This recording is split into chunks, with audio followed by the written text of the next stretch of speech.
All right. Well, some of you already know Michelle Sadauskas. Maybe some, I don't know, Ed, if you have actually met Michelle. She's our county conservationist and has been working at the Land and Water Conservation Department, I think, for what, Michelle, 15 years? Not quite. Getting on, going on 9 years. All right. So since we are such a small circle, that there will be moments that Michelle opens it up to for questions. And then or if you wanna write something down and post your question on the chat in the meantime, so you don't forget, or because it's just coming to you right that moment, please go ahead, and then we can address those questions as those breakpoints are approaching. And in general, I'd like to say welcome, everybody. We are excited about reaching people and talking about pollinators and birds. And we had a really successful event already earlier here in Three Lakes. And it looks like lots of people are interested. In general, we're thinking that the Saturday evening may have not been the best moment for this presentation, but I'm glad to have you. All right, Michelle. You got the best here. That's right. Right on. All right, thank you, Bearbell. And I want to just extend a warm welcome from my end of things here as well. So thanks for stopping in and giving us part of your evening. I was really excited when Bearbell texted me earlier this afternoon when there was a pollinator, I'll call it a pollinator walk in the Three Lakes area. And she had said, Bearbell, correct me if I'm wrong, was there 27 people? Yes, 27 people, yeah. Mm-hmm. So I was pretty excited when she said there was 27 people that had attended. So that was great news to hear. And we do what we can for getting the word out about pollinators and insects and our native plants that we like to plant and take care of out on our landscape. Okay, so I think what we'll do is I'll hop into my PowerPoint presentation. We're a small group, so I'm going to keep it pretty informal here. Bearbell had mentioned that I'll have a couple of points during the presentation that I'll go ahead and kind of time out and say, does anybody have any questions? So if there's something that's kind of right in that area that comes to mind, please go ahead. You can type it in the chat box if that's what you would feel more comfortable with, or just go ahead and ask the question out loud. So we'll do our best. And then at the end, we'll have an opportunity for a few more questions, and maybe we'll talk around some topics. And I do have a few very short videos that I've taken myself. So just hopefully they'll work out. We'll see how that goes. So I'll start screen sharing here. So let's get that up for everybody, and we'll see how this.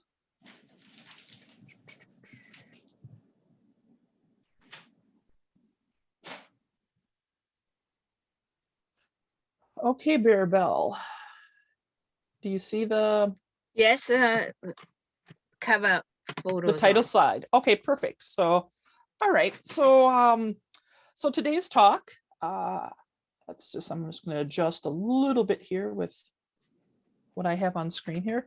So today's talk is going to work right around our perfect pollinator garden, and also how we connect the native plants with our native insects and also our birds as well. So the perfect pollinator garden is perfect for birds too.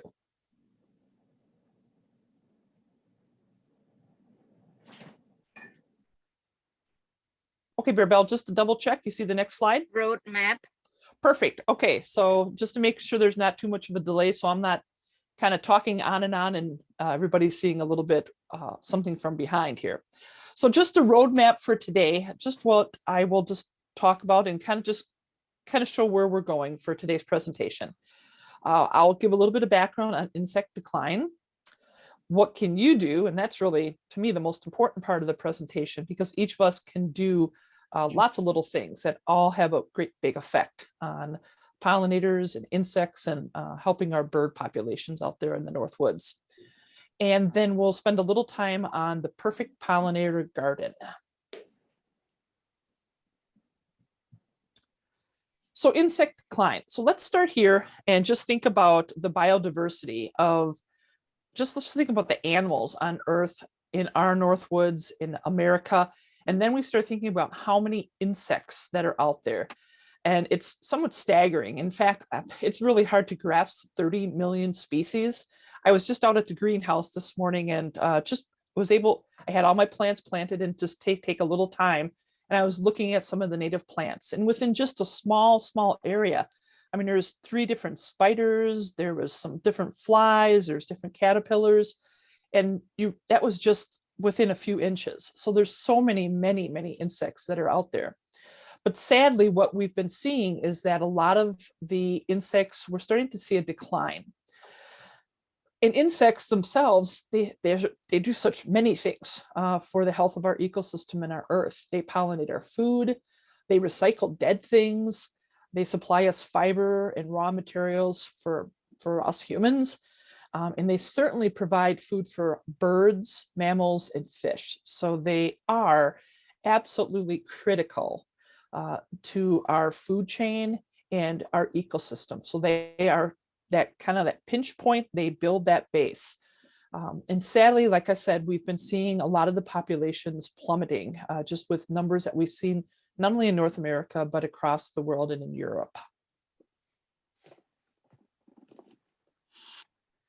And I just wanted to show a little bit of a graph. This is just one simple one that I've pulled. When we're talking insect declines and some of the insect numbers that we've been seeing go down, this might be a really strong statement. And I kind of toyed with this, and I had asked staff, and can we really say there will be no birds? And maybe there won't be birds, but could there be no birds? I'm like, well, we really don't know. Some of our bird species are totally dependent on insects.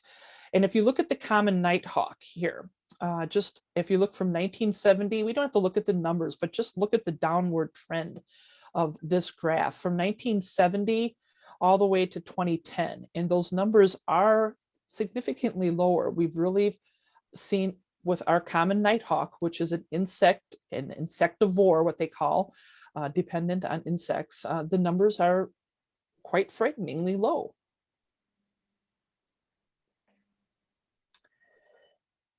And also some research on what they call forest nightjar. That's kind of like a whippoorwill, or could be a nighthawk. And the interesting thing there is it isn't just insects, it's sometimes the types of insects. And when I was writing this presentation, I used the Luna moth because we saw Luna moths all the time when I was growing up. And I'm in a little different area now, but I have to think back as to when was the last time I saw a Luna moth. And it was probably about 10 years ago that I saw a Luna moth. And just think to yourself, have you seen a lot of Luna moths? I do see Cercopia moths, I do see Sphinx moths, but they're thinking that some of these declines of maybe the bigger moths or bigger groups of insects are significantly affecting some of our bird populations.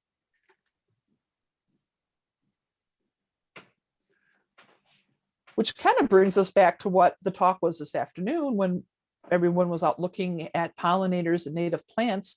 We have a number of pollinators that are at risk. So it isn't just the general insect population.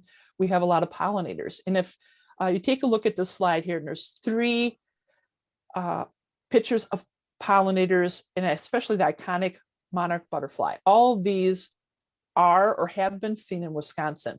The rusty patch bumblebee used to historically be up in the northern part of Wisconsin.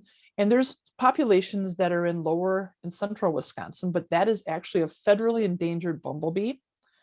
If you look at the one on the bottom, the yellow banded bumblebee, that one is located up in the North Woods, and that actually has federal and state special concern. And of course, I mentioned the monarch butterfly.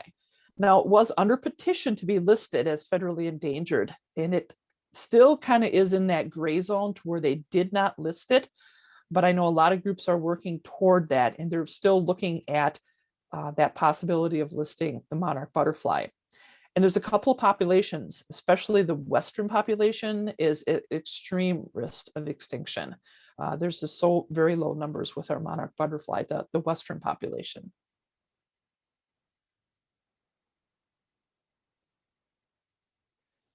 So these, I know Bear Bell and I came across a couple of these photos. It's been a number of years now, but these are so, when I saw these photos, they just made me really think.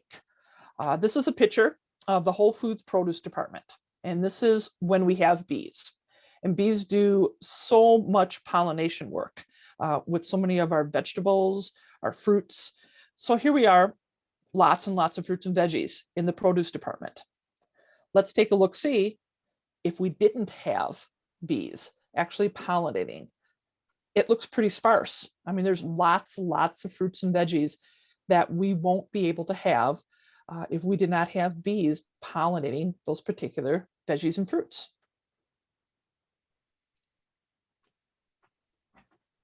So let's give a little thought to and some understanding to what is exactly going on behind the loss of insects or this insect decline that we're seeing. And as like most things, there's no easy answer. Oftentimes it's complex. It's a perfect storm sometimes. But I'll just kind of touch on each of these today here. Habitat loss, climate change, pesticides, and pathogens. So let's explore each of these just a little bit in more detail. So let's look at habitat loss. And I'm going to grab your attention down to the lower picture because quite often people right away hone in on development or the loss of lands. I mean, the paving over with a parking lot. And oftentimes we think of that quite quickly about the loss of habitat. Now let's look up at the forest above in the top picture. And that is habitat loss due to invasive species. I believe this might be, it's a hard picture to look at with distinguishing, I don't know if it's buckthorn or garlic mustard in here, but it has come into, both of those species could come into an understory of a forest and just spread and take out and push out all of our native plants. In those native plants, there's lots of insects that depend on those native plants, and thereby our bird species. Also, in that particular forest, habitat have now changed. So a lot of people don't think of invasive species as creating habitat loss, but it's certainly a driver in this day and age. And how about climate change? And necessarily, we're looking at extreme weather events. Just think about this past spring, where we kind of had, I would say, kind of a normal spring coming in, and then we had extremely hot weather. I know in Glidden, where I live, we had 96. When I was driving along Highway 2 in Ashland one of the days, my Prius registered 102 degrees. I've never seen 100 on that Prius. Now, granted, that was right at the road level, but I was pretty shocked. That was riding along Lake Superior, what 102 degrees. And then shortly thereafter, we had some really cool weather. And these are hard things for insects and birds and our pollinators to adjust to. So it's those extreme temperature fluctuations, the harsh seasons, and sometimes not even the harsh seasons, but sometimes the not so harsh seasons. Where we're getting more milder winters, that also plays into what insects can maybe outcompete some other insects. And we look at and think about droughts, certainly. So climate change is definitely a big one. Maybe each of us can't do a lot to affect climate change, but we'll talk a little bit more about what we can do coming up. And pesticides. We have insecticides, we have fungicides, we have herbicides. There's all kinds of sides that are out there. And the two pictures that I wanted to represent is each of us, like a homeowner, could be spraying something in their backyard. What we've been getting a lot of concern and questions about recently is mosquito spraying, where people can mosquito spray at home or hire a mosquito spray company, to something that is on a much bigger and larger scale, such as the one down with agriculture below, or maybe roadside spraying that towns sometimes do. And we shouldn't forget pathogens. When we were kind of going over this presentation earlier, and it was like we saw this, Bearbell and I both saw this, and we're like, we kind of swallowed hard, because what did we just come out of? COVID-19, a significant pathogen that affected the human race. And that can and has and does happen within the insect world, within the avian world, that a certain pathogen, whether it be a virus, a bacteria, or a fungi, could have decimating effects on a particular species.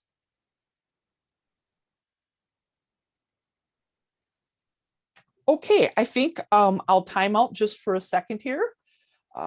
And I'm going to switch gears to what we can do, but maybe if there's any questions or comments about insect decline in general, or what some of the drivers are for that insect decline. I'm happy to take a question, or we can just keep moving on.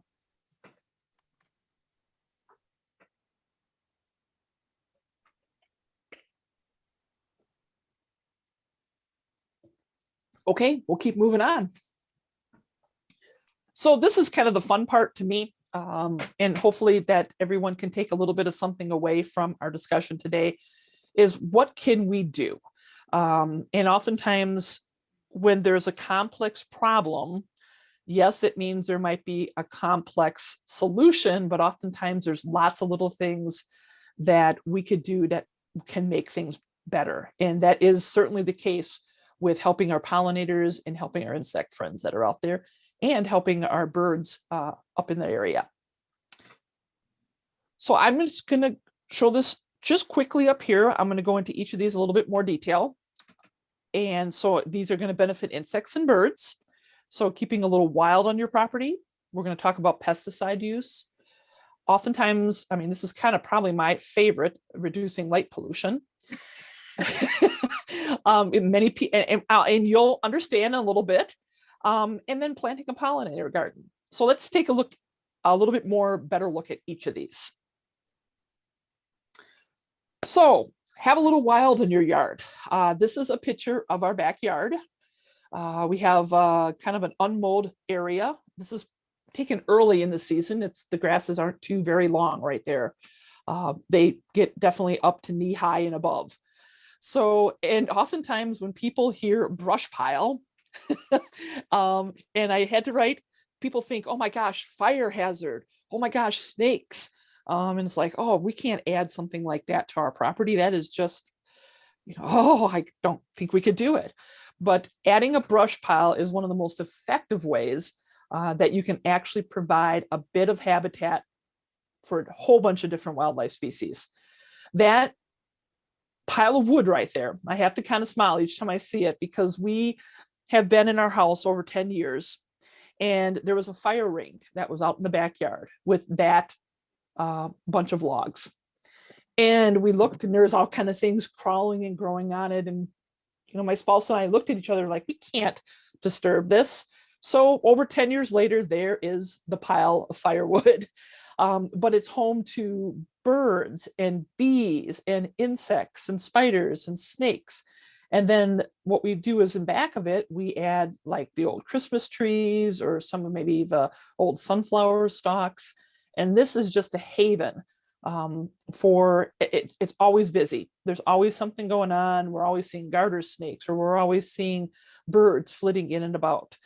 So just a little something like that can make such a big difference. And it's sometimes easier for us up in the North Woods if we have property that's out in the country.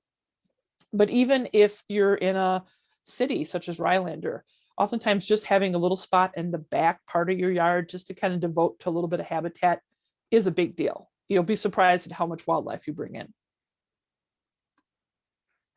So how about this dead tree? This is right outside our garden. Not worried about it at all. It's going to come down sometime. It might even clip a little bit of the garden. I don't know, but it's just such a living, it's dead, although it is such a living organism. There's fungi on it. There's beetle holes. There's woodpeckers on it. The ants are in it. Birds are all over it. So if you can keep something like this, and boy, I know it's human nature oftentimes to kind of like clean up and tidy up.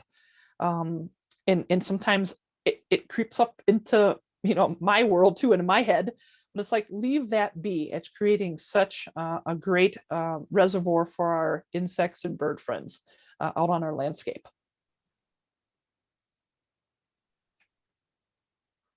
So how about understanding what happens or what can happen when using a pesticide?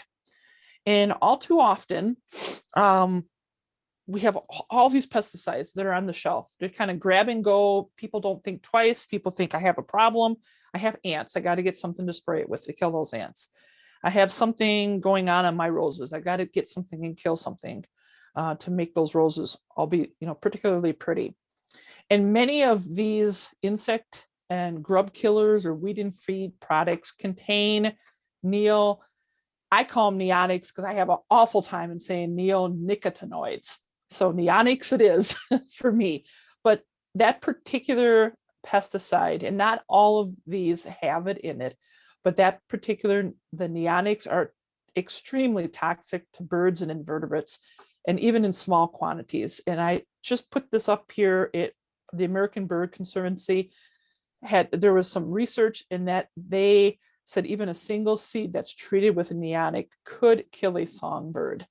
And I'm not sure, maybe many of you have seen it in my Facebook travels. A lot of the groups that I see are some of our wildlife rehabbers. It could be Wild Instincts or the other particular place up in Minocqua. It's not coming to me with the name right off the top of my head. But many times I see posts from these groups that have brought in, or someone has brought in a bird that has been poisoned by pesticides. And it's heartbreaking to see. And they are reaching out and telling us, please don't use these type of things. It's easy because it's on the shelf to try to use and to cause and just do something and just get rid of a problem that we see. But oftentimes it creates even a bigger problem. So, and I don't want to say interesting thing, but one of the disturbing things is neonic pesticides are systemic, meaning that they actually travel through the entire plant. So it isn't just the leaf that maybe gets munched on, but it's the pollen, the nectar.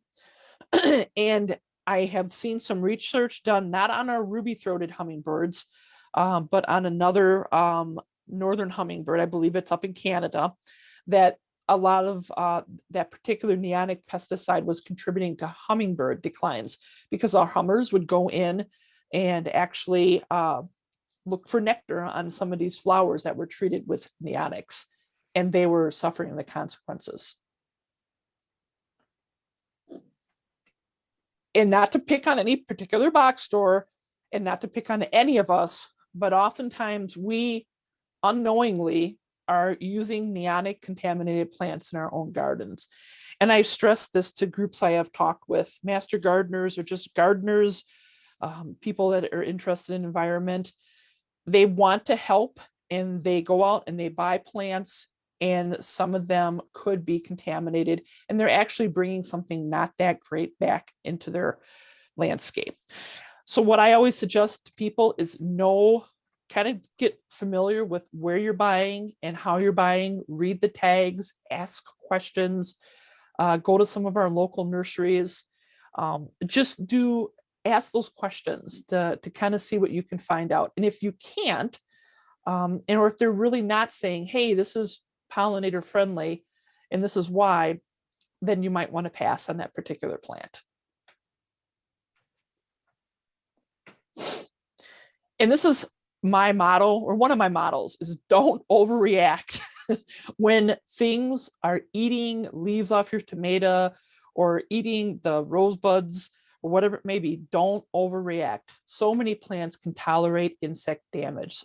I remember my neighbor back in Stevens Point, she came running over and, oh my God, Michelle, what do I do? There is this happening to my roses. What do I spray? And just had to calm her down a little bit and kind of just have her realize that it isn't the end of the world.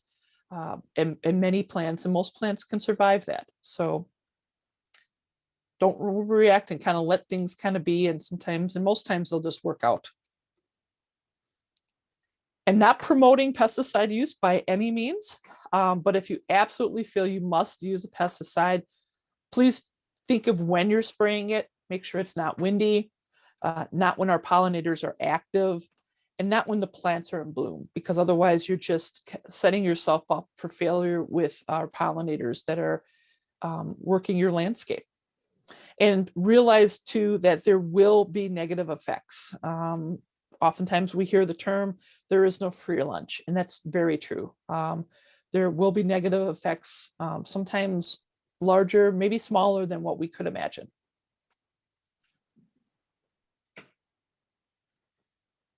Okay, Bear Bell, are we doing okay with the slides keeping up with my conversation? Yeah, it's been going really well. Okay, thank you. I just figured I'd check in to make sure everything's going well. Okay, and as I mentioned, this is probably my favorite topic about turning off the lights. I'm a night photographer. That's where I like to do my work, is in the dark. And when you're a night photographer, you realize just how much light pollution is out there. And I know I have to kind of smile when I had staff members and say, oh, their sister is out, 10 miles from town, and oh, it's totally dark out there, there's no light pollution. There's light pollution. The minute you kind of just take a photo at night, you can see just how much light pollution that's on our landscape. And this is something each of us contributes to, or maybe doesn't contribute to. And this is something that's very easily something that we can do. And what happens with the artificial lighting, and it can have devastating effects on our insects and also our birds that are out there. It leaves them more vulnerable to predators. I mean, just think of a street light with moths hovering around it. Bats could be coming into that area. It just brings a source. Think of a hawk at a bird feeder, that type of thing. And we probably, most of us have seen that, where we have a hawk come in to where we're feeding the birds.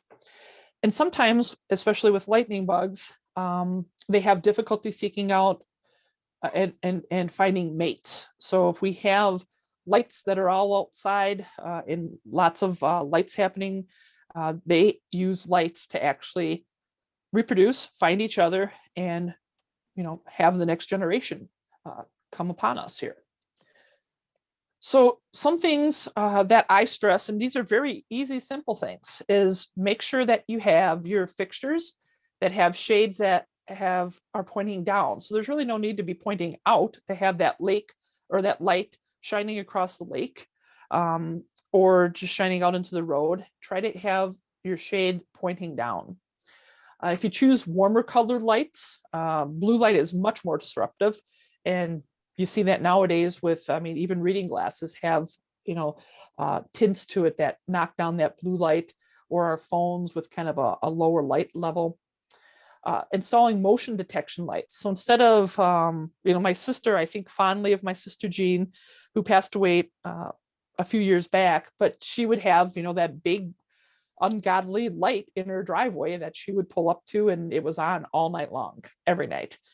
And if we had installed a motion detection, well, when she would drive in, the light would go on for her and it would go off. So just so much better on the budget, and so much better for all of our night wildlife that's out there.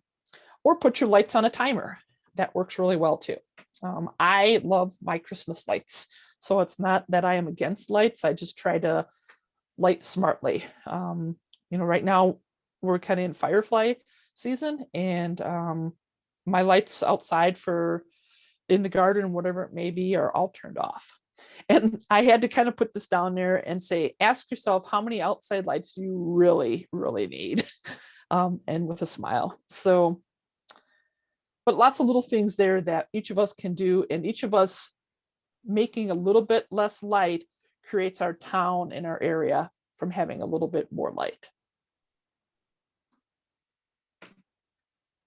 Okay, I'm going to hop on to our perfect pollinator garden. Not sure if there's any questions with brush piles or lighting, or any of that section that I had just talked about. If there is, I'd be happy to entertain those. Yes, I have a question, Michelle. Yes, Tamarack. Do you know of any programs, either on the county, state, or federal level, that can help and support people who would like to change some of their yard into wildlife habitat? Let me try to think. And Bear Bell, if you can think too at the same time with me. We often, when we were looking, there seems to be a number of grants that are out there. When would be looking for grants that would help with seed or with plantings. There seemed like there was a lot of grants that were out there. I'm not sure how easy or accessible they are just for, like a single landowner. That might be a little bit more difficult. Certainly your land and water departments, so that somebody like us, we love helping and working with local people in Oneida County. I know Vilas County, I can speak for them just as well as us. I know they love the pollinators. They love working with native plants. And oftentimes the counties can kind of hook you up with those resources that could help, whether it be monetary or just instructions or different programs that are out there. And every county in Wisconsin has a land and water department. So, there's 72 of us out there.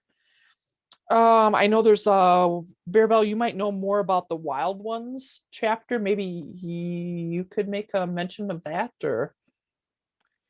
Sure.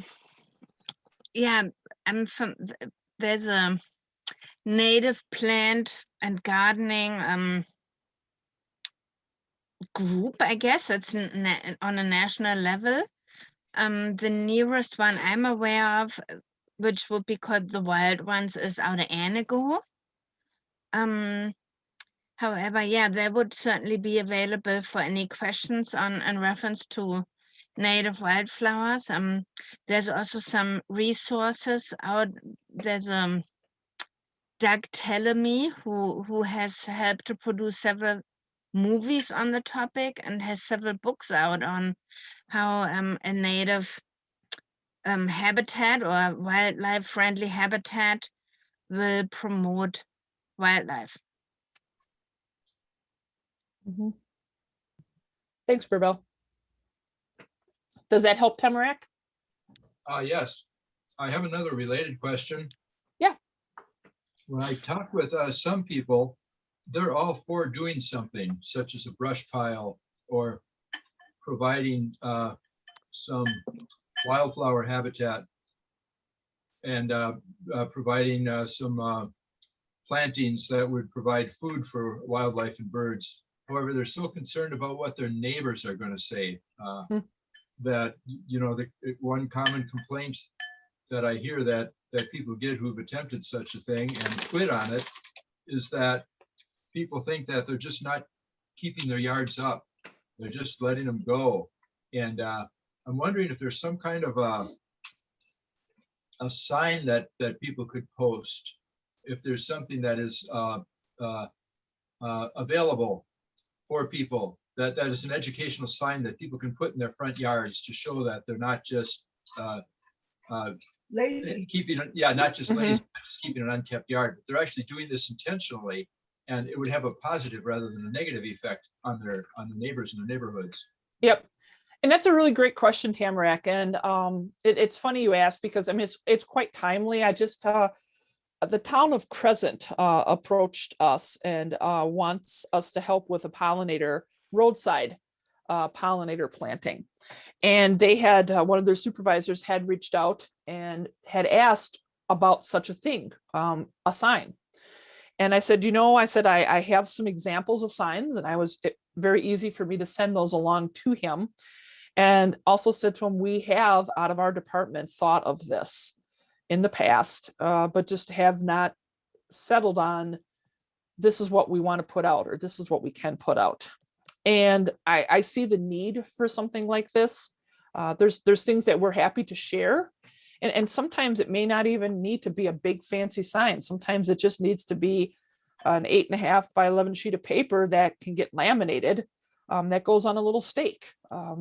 We've got something like that out at our pollinator garden showing the different species. So it's a good question. I do have some examples I'm happy to share, but it's something I think Bear Bell and I and our staff need to kind of maybe think more about too, because we're seeing that need and that desire for some signage like you're talking about. Yeah, I Yeah. just put out a couple of resources in the chat. The webpage pollinator.org, I think may have a sign option along with the Xerxes Society. And then there is something that's called a landscape. I don't know the exact term anymore, but there is something in reference to a no-mow zone available. Mhm. Yeah, that's what I can add here. Okay. What Great. is that? We have those signs. Good. Yeah, thank you. I don't know if that I That would- don't know if it's. And Michelle, I just wanted to really thank you for posting those photos of the supermarket. I Oh, think you- that is one of the most powerful visual cues that I have seen. And when people don't understand what the importance of pollinators are, just those two pictures speak more volumes to people, then there's something they can relate to. And Mhm. it brings a light up. So I'd love to see those signs, types of signs out in public. Even in the TV, I was watching TV and they were talking about the pollinator week or the pollinator month. And Uh-huh. they didn't bring that up. They were just kind of stumbling around of why pollinators were so important. And they mentioned food, but when you see it, it really connects. Mhm. So thank you very much for posting those. Sure, you're welcome. Oops, I didn't mean to do that. Kind of accidentally touched the key on the keyboard here. Thank you, Letty. Most definitely. I know we've been using those couple of photos and quite a number of our presentations, because I think they do open eyes. They opened our eyes, and oftentimes a visual like that is very powerful. So thank you for mentioning that. Okay. So we'll keep moving along here. So let's talk about the perfect pollinator garden. We developed this within our office. Not sure exactly what year, but it's probably going on maybe 3 years now. Time flies when you're having fun, they say. And we designed this because we wanted something easy that we could have a conversation with people. And most importantly, what are some little things that people could do? They don't have to go out and build a big garden. They could just incorporate these little steps within what they have at their house, whether it be no garden or little garden or a great big field that they were working with. And the interesting thing is the perfect pollinator garden is also perfect for birds too, because once you bring in those insects, you are also creating great habitat for our bird population. All right, 1 second here. I just want to I got a bar up that I just want to.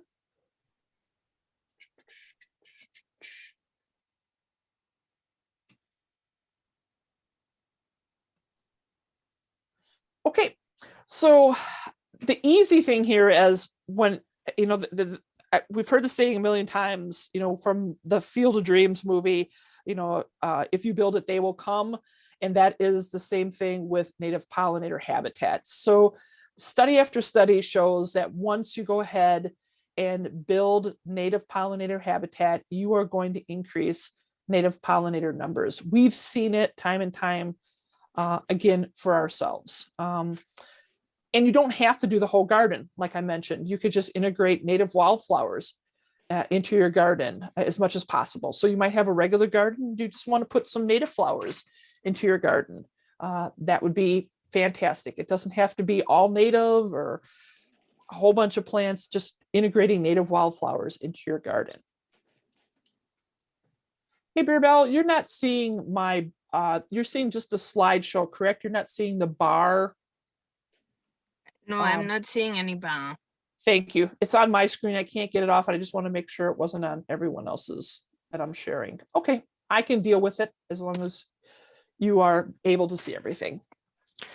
Okay, so what we kind of did was we developed the flower, and each petal represented something that a homeowner could do or think about. And here we have our early bloomers. So when we talk about sustaining pollinators and really bringing in habitat, what we want to try to have is flowers blooming from early in the season till late in the season. And these early blooming flowers are really an important food source when the pollinators first emerge. The willow trees, the serviceberry, or what we know as Juneberry, the wild plum trees. There's a lot of really early, if you just start thinking about what flowers you see on the landscape, really in the early spring, those are really, really important plants for our pollinators. And I'll make a note, we do have a list of plants. We've got quite a number of plant lists on our website at www.oclw.org.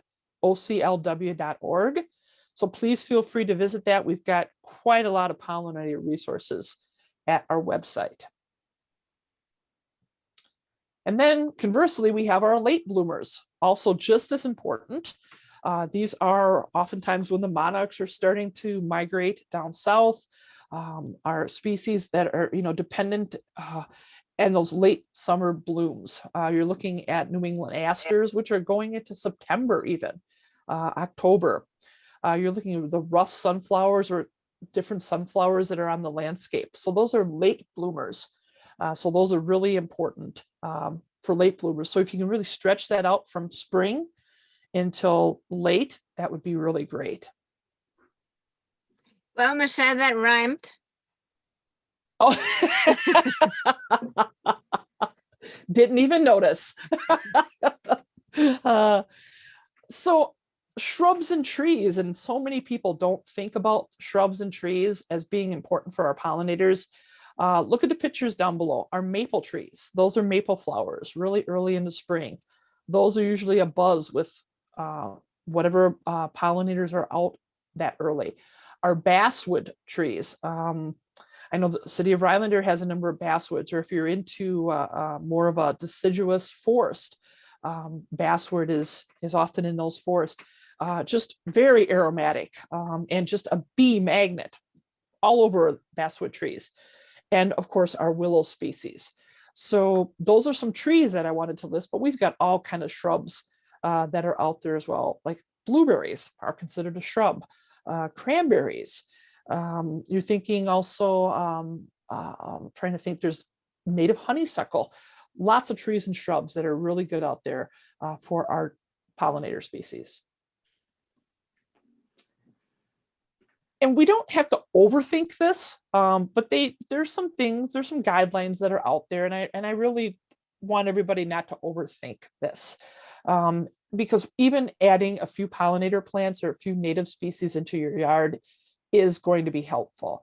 But if you're looking for a bigger picture, you're looking to try to get at least 3 species in bloom at all time. That's sometimes difficult, even for me, who's very familiar and has got lots of plants in my yard. It's sometimes difficult for native plants unless you're in a bigger garden or bigger area. So I said, don't get hung up on this, but it's some things to kind of shoot for. Go for a variety of colors. I always say when you're doing your colors, you're actually putting a lot of diversity in plants, and more diversity is always better. As I mentioned, the early and late flowering species are important. Cherry and plum trees, the Juneberries and blueberries, the asters. And this little note about avoiding complex flowers. And a complex flowers, if you think about a carnation, that's somewhat of a complex flower. It's not, kind of think of what a carnation looks like. It's kind of difficult. Now it's not native, but I'm just thinking, that's a complex flower. A more simple flower is that of a sunflower, and much easier for pollinators to actually get to that food source on it. People don't give much thought to grasses and sedges. They are really important. Great habitat for our insects, great habitat for our pollinators. This is where they're going to build their homes. And it's, their go-to, it's going to protect them. They're going to enrich the soil. And these are great for our grasses and sedges when we work on lake shores. They're great for preventing erosion as well. And if you think of the lightning bugs, they want tall grass, long grass. You're going to see those on, maybe your wetland areas, but in tall grass areas. That is where that environment is their favorite environment. So the grasses are really important for our insects and particularly our pollinators. So let's think about nesting habitat. This was, I had taken some pictures of a pile of dirt. We had a new shed brought in and they had piled up this big pile of dirt in back, and we're like, we had it tarped and I pulled it back and you can kind of see there's holes in it. There's burrowing, could be bees that are going in there or different beetles. But bees, there's so many solitary bees in our native bee species. Take a look at those numbers. 70% of our native bees are ground nesting bees. And 30% are cavity nesting, which is the picture on the bottom right side, to where they're actually in stems of plants. So yeah, I was going to go ahead and just, tear down that mound of soil, but I let that be just for the bees. And it was kind of really neat to kind of see the bumblebees at it and some of the solitary bees making their homes in that disturbed ground. Brush piles, yep, dead wood. And oftentimes we're so eager sometimes in the spring to clean up the stems, the old stems of our flowers, of our plants, that it takes a little bit of patience to say, let's not do that too quickly, because oftentimes those stems are where our where our baby bees are growing and emerging. So it's always good to try to leave those stems as long as you can in springtime. And when you do move them, maybe just move them onto the property and you're not burning them or just tossing them away, because there's caterpillars and bee species that use those stems. And that's just like leaf litter. That is oftentimes holding the next generation of butterflies and bees and moths.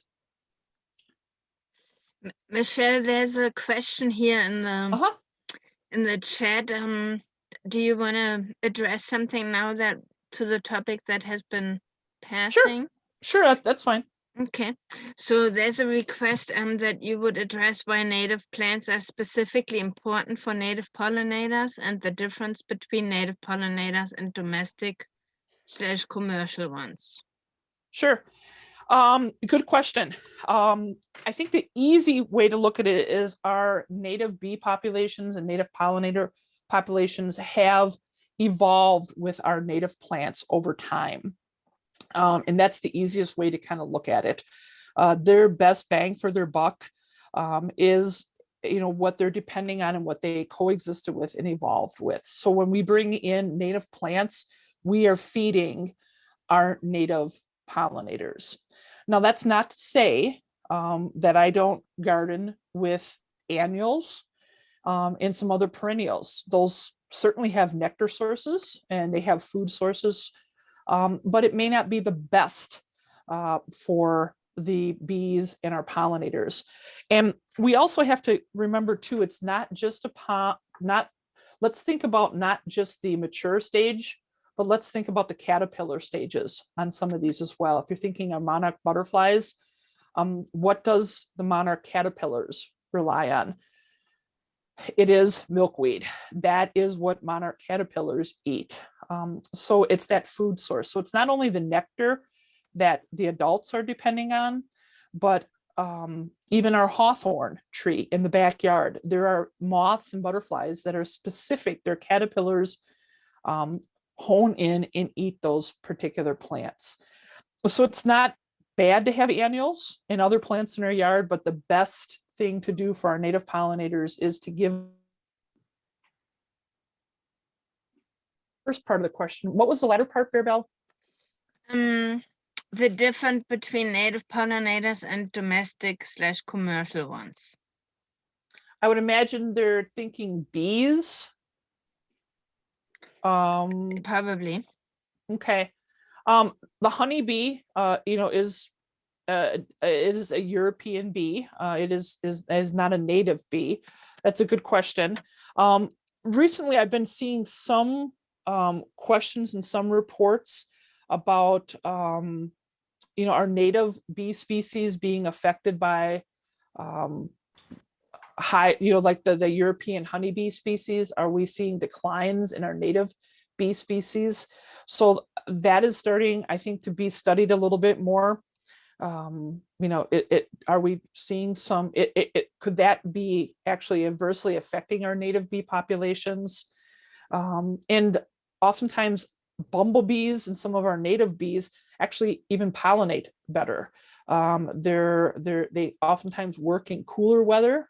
They can pollinate plants in cooler weather, and they're just more efficient oftentimes than some of what we call, European or domesticated pollinators. So I hope that I don't know a ton of background on that, but I've been kind of seeing some of that. So I hope that answers that okay. Bearbell, if you have any words of wisdom to that, you can add in if you think you've seen some more literature, some more if you could add anything more.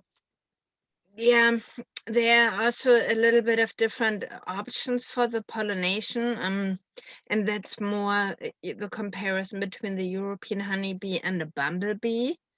And there are commercial bumblebee hives that are used to, that are traveling around to pollinate fields. For example, the cranberry farm where the walk was at this morning or earlier this afternoon had brought bumblebees brought in, while they're also counting on the native pollinators to help with the pollination. So the one of the difference in between the European honeybee and bumblebees is that the honeybee transports the pollen along little pouches along their body, while the bumblebee can use pollination techniques like the buzz pollination, which they're basically creating a strong vibration with their own body, and therefore having access to pollen that would be not as accessible to the European honeybee body pollination. And that's additional to certainly the different temperature requirements. Great, thank you. So I hope we did okay on answering that question for whomever had asked that. Okay, so we'll move on to water source. So that's another item on our petal, on our flower, on our perfect pollinator garden, if a water source could be provided. And what we have to remember here is a bird bath doesn't work well for pollinators. Actually, you will drown your bees or honeybees or bumblebees or whatever it may be. So what we want to make sure is that we have some type of objects that it's shallow, and that it also has some type of objects in there for them to crawl around or onto. You can see marbles, stone.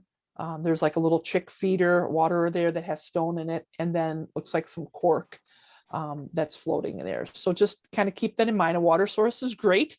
And also changing out the water is always a great idea. And basically, it's be the change. That is what we stress to everyone. And that's kind of going back to, I remember Tamarack asking the question about the neighbors like doing something and worried about what their neighbor is going to say. Sometimes, and not everybody has a personality to do this, is to step out and do something different or lead the wave. But there's a whole bunch of people that can. And oftentimes it just takes a few neighbors getting together to be that change and to start that wave.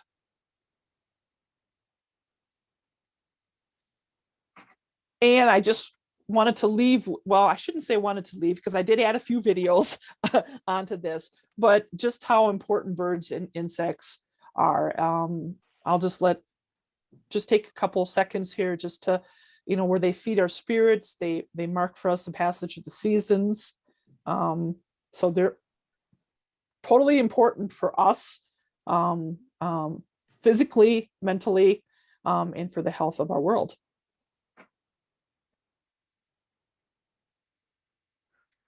And how are we doing on time? Just after 7? I do have a couple of short videos.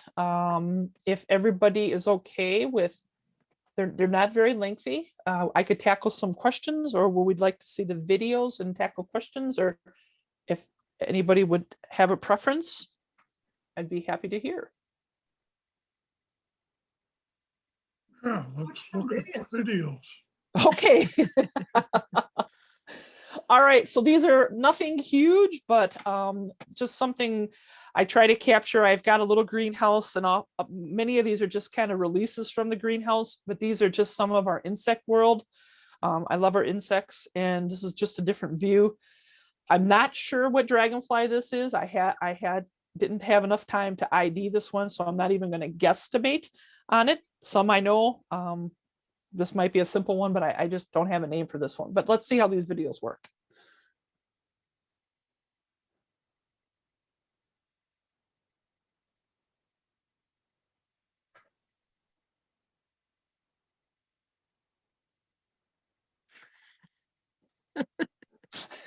Take off. Takeoff, yep. So I kind of have a whole bunch of takeoff videos here. Okay, so here's another takeoff video. This is a skeletonizer moth. I'm not sure which because I didn't have much time to look at it, but that is what it is, a skeletonizer moth. And notice the long grass in the background, the hawthorn tree. Just lots of activity, lots of bugs, lots of insects, lots of birds.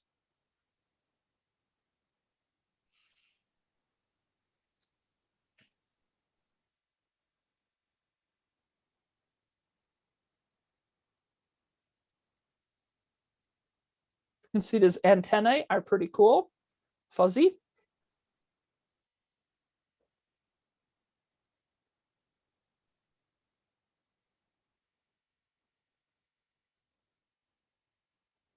He's got some awesome iridescent blue color and some orange around his neck.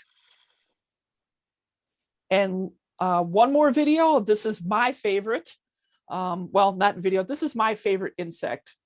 Maybe not totally, because I really like lightning bugs, but these are really awesome. We this year especially, we had pretty good populations of these, and was able to take a lot of video and pictures of these. So I'm not sure how many of you have seen these, but these are phantom crane flies.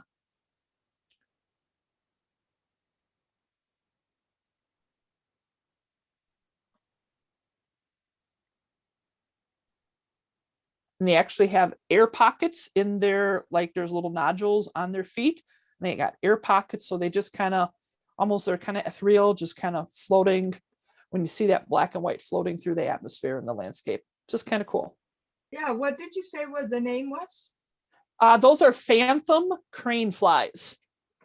Wow. Yeah, I got a picture of one of those. I had no idea. They look like little pipe cleaners on their legs. And then Yep. they Yep. They're actually, yeah, it's actually air bladders. Mm-hmm. Wow. Yep, they're really quite cool. And that is the last of the videos and of the slides. And this photo was taken about 3 weeks ago. The lightning bugs are still going strong, but maybe not quite as strong after we had a little bit of cool down here. But this is just taken right out the door. And this is about, this is 7 minutes of lightning bugs flashing. And different species, you can see the dashes and the long dashes and the dots. So there's a whole bunch of different species that are happening in this photo. But I want to say thank you, everyone. I'm happy to answer any questions, take any comments, and kind of wrap it up afterwards.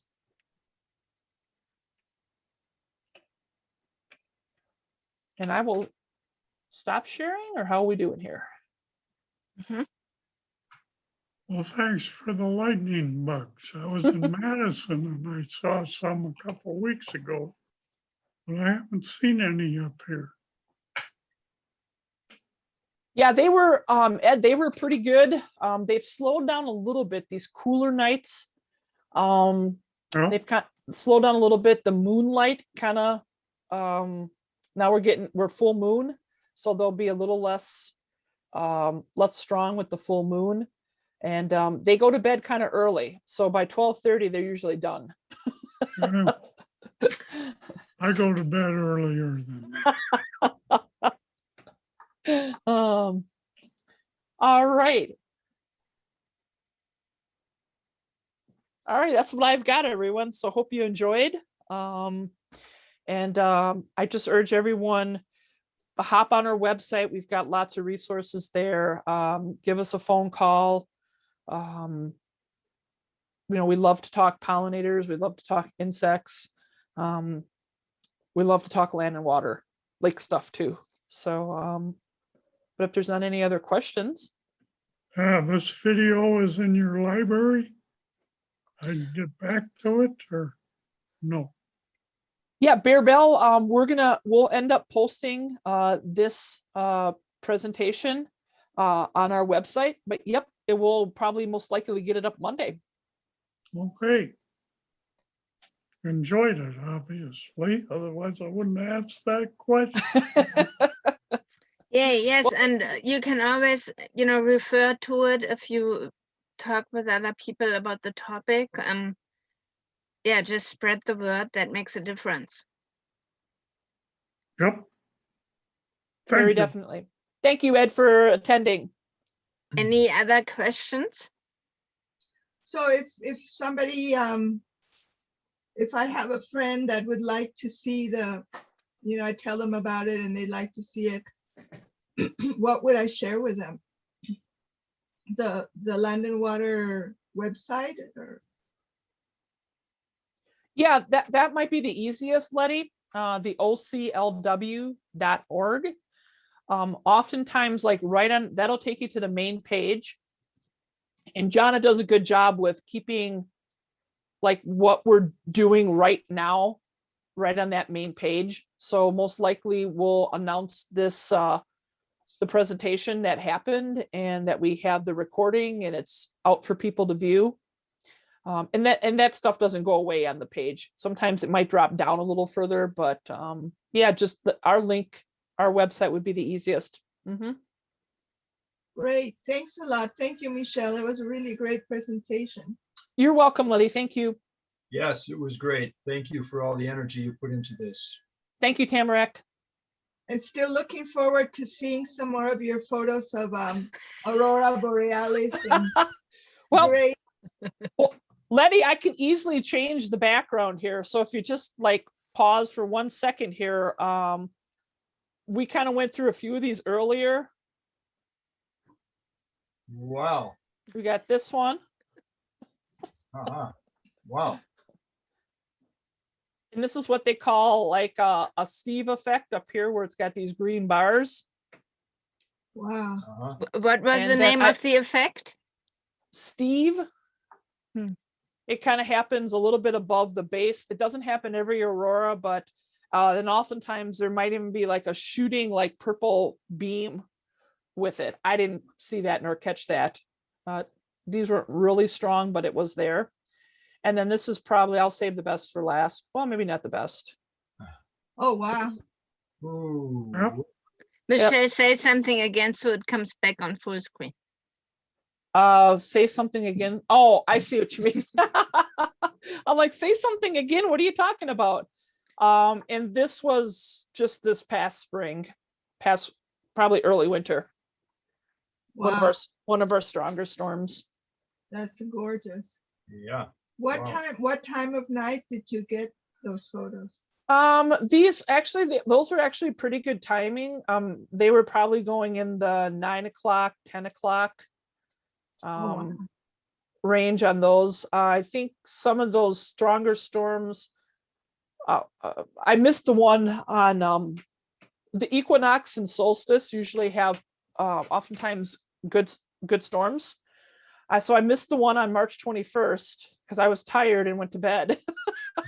That one was like a 3 a.m. show. But these were, I think, from February, and they were a little bit earlier. They were like late evening for these shows.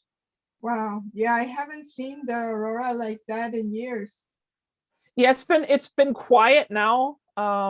There's been some, there's been some activity from the sun, but it just really hasn't materialized. I think the last good storm we had happened in the daytime here. That was maybe 3 or 4 weeks ago. And that was a hard one to sit through because I was at work. Well, wouldn't have helped being at home anyways, but it was really hard sitting at work in the daytime, knowing we had numbers that if it was nighttime, it would have been a fantastic show. Wow. Yeah, but there we go with the light pollution. Just Yeah, gotta shut the that's- daylight out. Hey, that's native light pollution. So it's all good. It's all good. Yeah. That was But- wild light. Yeah, free range light. Yep. And as we say, the lightning bugs are, the other nightscape life, light here. So, Yep. but that's just a couple that I got to show you, Letty, really easy. Yes, thank you so much. I really appreciate that. You're Yeah. welcome. You're welcome. Yeah, and it was nice to see Ed and Mary that also showed up. I think Mary's gone now, but thank you for being here. Yeah, most definitely. It was a small house, but it was a nice intimate group. It was a big thumbs up. Yes. Thank you, Ed. Thank you. Yep. All right. Well then, enjoy the weekend, everybody. Yes, thank you. Thank you for putting this together. It was really good. You're welcome. Everyone take care and be safe out there, but enjoy the outdoor life. Yay. Thanks, Michelle. You too. Yeah, same with you. Thank you. All right. Good night, everyone. Night. Good night. Hello. All right. Bye-bye. All right.